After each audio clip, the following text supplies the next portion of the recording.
Opa, pessoal, vamos lá, vamos dar sequência. Caiu o primeiro vídeo, então, sem perder o vídeo, este é a continuação e vou abordar o tema delação premiada, retratação. Antes e depois da homologação, quais as consequências?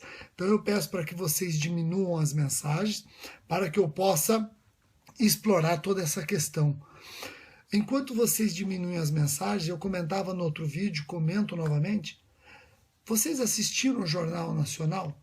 Foi 100% a respeito de corrupção e malversação de dinheiro público. Vocês repararam? É uma das poucas vezes que eu assisti um Jornal Nacional dedicado quase que exclusivamente para trabalhar o esquema de corrupção. Ou ele falava do Ministério Público Federal e a Lava Jato, ou falava do Ministério Público do Estado de São Paulo e imóveis frutos em tese de lavagem. Impressionante, impressionante como o Jornal Nacional hoje foi dedicado única e exclusivamente à corrupção, né? Bom, vamos lá, pessoal. Eu não vou citar nomes, obviamente, eu vou falar em sentido amplo, hipoteticamente. Vocês têm que ir adaptando tudo que eu vou falando com a nossa realidade. Vamos lá. Delação premiada. A primeira coisa que você não pode esquecer é que a delação premiada, hoje, com a Lei 12.813, 12.850 de 2013, repito, a delação premiada hoje, com a Lei 12.850 de 2013, é uma espécie de colaboração premiada. O artigo 4º dessa lei, da Lei 12.850 de 2013, diz que a colaboração para receber prêmios pode ser de vários tipos. Um dos tipos de colaboração é exatamente a delação premiada. O agente colabora fazendo o quê? Delatando os membros de eventuais organizações criminosas, tá ok? Então nós estamos falando de uma delação premiada, espécie de colaboração premiada, prevista no artigo 4º da Lei 12.850 de 2013. Essa delação premiada, a exemplo das outras formas de colaboração, essa delação premiada, ela é feita entre o delator e o órgão de Estado, polícias e ou Ministério Público. O juiz não participa dessas delações. O juiz fica equidistante. O juiz não participa das negociações dentro de uma delação. Não participa.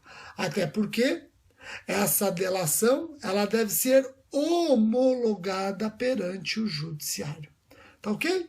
Então, em resumo, o que eu esclareci aqui? Que a delação premiada é uma espécie de colaboração premiada, que a delação premiada é feita entre o delator e os órgãos de Estado, polícias e ou Ministério Público.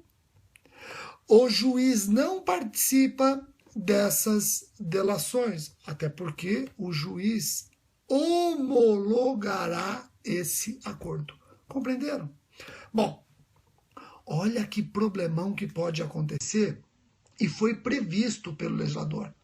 O parágrafo 10 do artigo 4º da Lei 12.850 de 2013 garante aos envolvidos na delação, às partes, delator, polícia, delator, Ministério Público, autoriza a retratação. O delator pode se retratar da delação. O órgão de Estado pode se retratar da intenção de conseguir essa delação como forma de colaboração. A retratação é possível e está prevista, repito, no parágrafo 10 do artigo 4º da Lei 12.850 de 2013. Agora vejam, olha o que pode acontecer. Pode acontecer o seguinte: Claro Fonseca, pode acontecer o seguinte: o delator, ele assina com o Ministério Público, por exemplo, uma intenção de delatar. Começa a contar tudo o que sabe sobre uma organização criminosa que gerou um desfalque tremendo para o patrimônio público. Esse delator entrega documentos para subsidiar a sua delação, demonstrar que a delação dele tem substrato, para demonstrar que a delação dele é uma delação crível. Ele entrega documentos para reforçar todas as acusações que ele está fazendo. Ok? No entanto, antes de o juiz homologar, ele, delator, diz: não quero mais brincar, não quero mais delatar. E agora? Como é que fica tudo o que ele falou? E os documentos que ele entregou? Ele tem direito de, não mais querendo a delação, solicitar, requerer os documentos de volta? Ou ele não pode mais recuperar os documentos que entregou para os órgãos de Estado? Questão interessantíssima. Questão interessantíssima. Nós temos duas correntes na doutrina. Temos uma primeira corrente dizendo o quê? Temos uma primeira corrente dizendo: se o delator assinou o acordo de intenção de delatar, entregando documentos, a retratação dele não impede que o Estado utilize esses documentos para intensificar a investigação de tudo aquilo que ele falou. Tá ok? Outra corrente diz: nananina. Ele só não tem direito à restituição dos documentos que ele entregou se a delação já foi homologada. Se a delação não foi homologada, ele tem o direito de, ao se retratar, recuperar tudo o que entregou. Até porque, se ele se retratou e a delação não foi homologada, em tese esses documentos não podem ser utilizados. Vejam, essa é a corrente que eu defendo no meu livro. Eu defendo no meu livro o quê? Eu defendo no meu livro sobre organizações criminosas que a retratação da delação é possível e ela tem um divisor de águas. Se a retratação da delação ocorrer antes da homologação, o delator pode recuperar aquilo que fisicamente deu para o Estado. Não significa que o Estado não possa investigar tudo o que ele falou. Só não pode investigar com aquilo que ele deu e não quer mais dar. Agora, se a delação já foi homologada, aí ele pode se retratar? Pode, mas não tem direito à restituição dos documentos. Não tem direito à restituição dos documentos, apesar desses documentos não poderem ser utilizados contra ele apenas. Se quiserem incriminá-lo, tem que utilizar outras provas além dos documentos que ele deu para o Estado. Então, em resumo, duas correntes discutem essa questão. A partir de qual momento eventuais documentos dados pelo delator passam a ser não mais restituídos a esse delator em caso de retratação?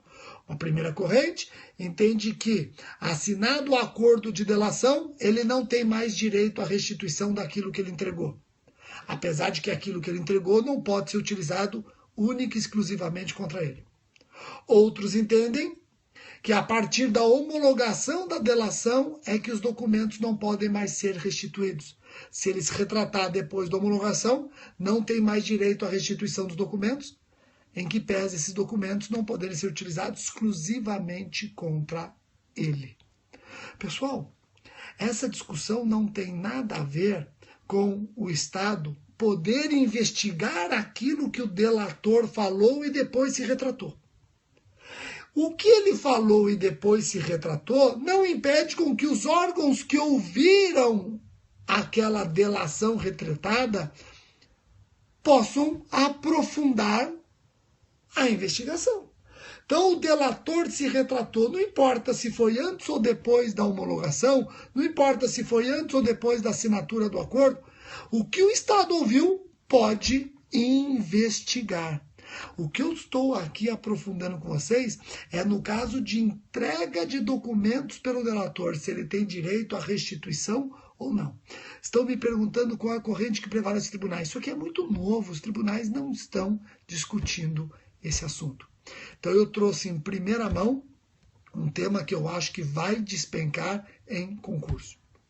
Duas correntes. Uma entende que os documentos não são mais restituídos após a assinatura da carta de intenções. Outra entende que os documentos não são mais restituídos após a homologação da delação. Tá bom? Espero que tenham gostado desse vídeo. Eu acho que vai ajudar muito no momento de uma prova. O examinador não pode fazer essa pergunta numa prova objetiva, porque ela envolve uma importante discussão por hora doutrinária e logo, logo chegará aos tribunais. Tá ok? Muitíssimo obrigado pela atenção de todos e amanhã eu volto com outro vídeo. Tchau, tchau, pessoal. Daqui a pouco tem sorteio, hein? Daqui a pouco tem sorteio nas redes sociais do meu Código Penal para concurso. Tchau, tchau.